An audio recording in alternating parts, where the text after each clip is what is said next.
Mga master, naglabas ang DBM ng Budget Circular number 2024-2.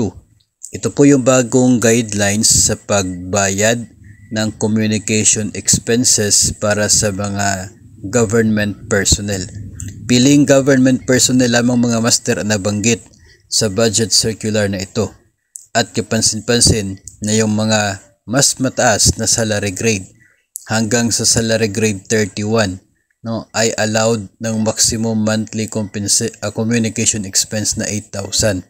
Yung salary grade 29 to 30, 5,000, salary grade 28, 3,000, salary grade 27 at 26 to 5, 24 at 25 na salary grade 2,000. So, kapag yung sahod siguro natin ay below salary grade 24 ay parang hindi ka na maging eligible sa communication expenses kung pagbabasihan po ito.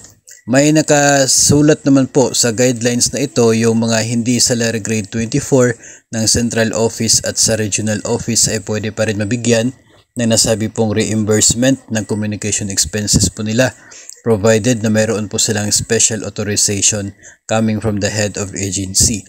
So, yung mga head nila ay magre-request from the head of the agency para sila ay maging eligible sa communication expense na ito.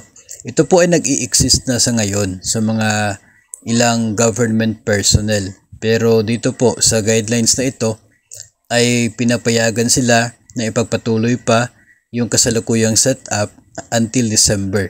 Pero pagdating ng 2025 ng January agad ay ito na yung guidelines na ito ang masusunod dito po sa kung sino-sino at magkano ang pwedeng reimbursement sa communication expenses. Hindi po ito allowance kasi nangangailangan po ng resibo na talagang pumili o nag-subscribe sa communication expenses or internet. Ito pong mga personnel na ito para sila ay eligible for reimbursement. Of course, yung mga amount po na nandun ay maximum amount.